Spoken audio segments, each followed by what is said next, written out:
Nosso tema de hoje é dengue, que continua sendo uma das principais preocupações da saúde pública no Brasil, né? A doença é mais comum durante o período chuvoso, né? Quando há mais água parada em quintais, jardim, recipiente, espalhados pelos imóveis ou pelas ruas. Neste ano, Minas já registrou 2 mortes por causa dessa doença. Para ajudar a esclarecer dúvidas sobre o assunto, estamos recebendo aqui no estúdio a médica infectologista Cláudia Murta. Ela vai nos ajudar a esclarecer. Bom dia, doutora. Bem-vinda, viu? Bom dia. Muito Obrigado. Obrigada. Bom, a gente pode começar então com a pergunta dos nossos telespectadores. Vamos lá. Ana Luísa quer fazer uma pergunta. Bom dia, meu nome é Ana Luísa, eu moro no bairro Santa Maria e eu gostaria de saber quais são os principais sintomas da dengue. A dengue é uma doença que geralmente se manifesta com febre, é uma febre alta, pode chegar a 39, 40 graus. E junto com isso, alguns outros sintomas. Dor de cabeça, essa dor costuma ser atrás dos olhos, um mal-estar, uma falta de energia para fazer as coisas, muita dor muscular, às vezes dor nas articulações. Esse é o quadro comum da dengue.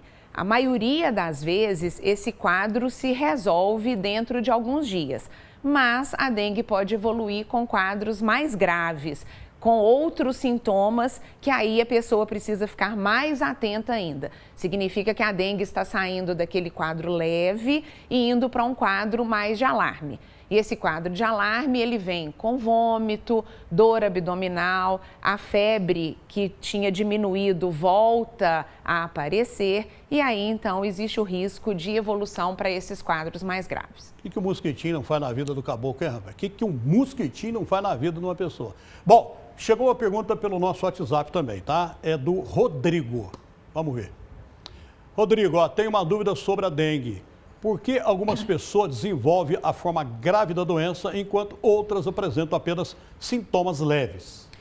Geralmente, a primeira infecção pela dengue, ela evolui com quadros mais leves. Quando a gente tem dengue pela segunda vez, isso desencadeia um quadro de resposta inflamatória, uma resposta imunológica do organismo mais exacerbada, quer dizer, mais aumentada.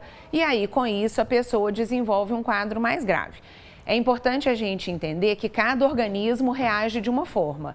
E como a dengue pode ter um quadro mais leve na primeira vez, nem sempre a gente acha que teve dengue ou dá o diagnóstico de dengue dessa primeira vez.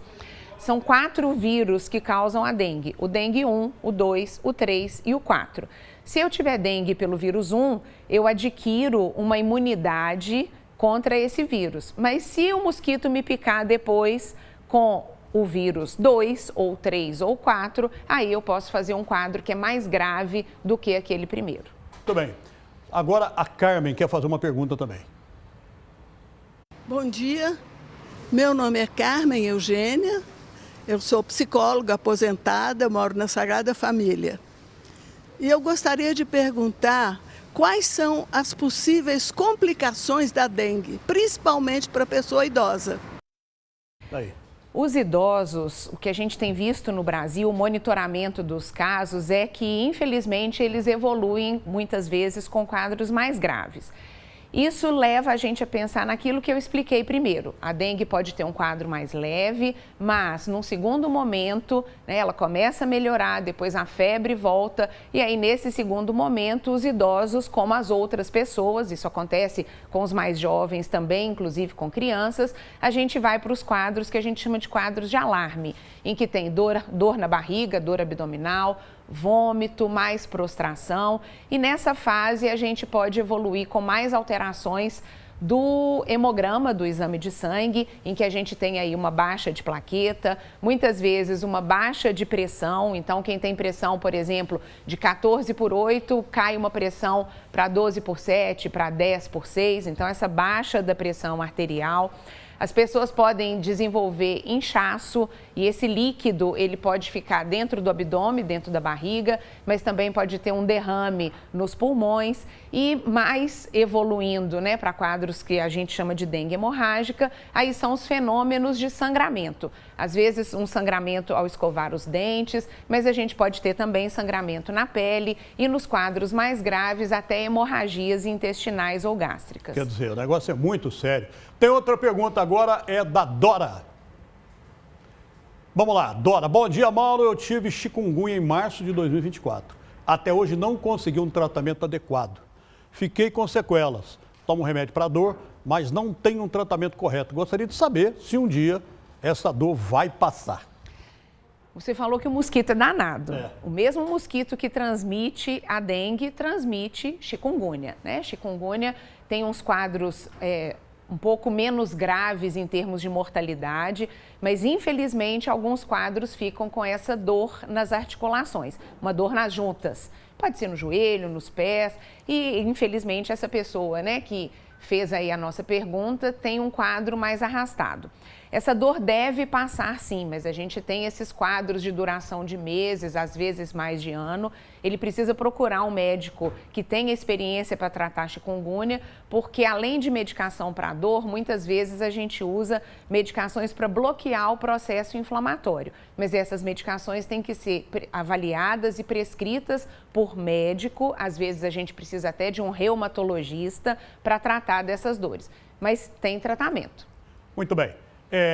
Não é o teu caso, Duroc, que tem o pé inchado por causa de outra coisa, doutora. Aí é outra coisa. Quando incha o pé, essas coisas, joelho incha, o pé incha por causa de outras coisas, não é o chikungunya e não é a dengue, né? Não, aí costuma ser gota, tem que ver se tem uma cervejinha a mais, muito churrasco. Eita, hein, Duroc? Muito bem, agora vamos fazer a pergunta, é o Gessé. Vamos lá, Gessé. Gessé de Carvalho, bairro Novo Alvorada, Sabará. Existe pessoas mais frágeis para a dengue?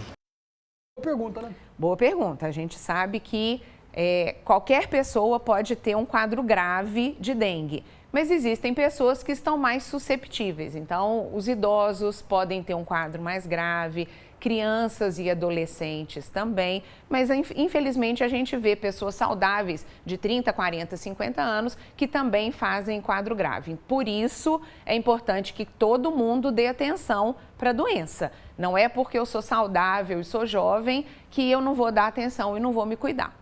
Muito bem, agora tem a pergunta do Zap da Rafaela. Rafaela, bom dia, Mauro. Como podemos evitar a dengue? Existem alimentos que nos imunizam dela?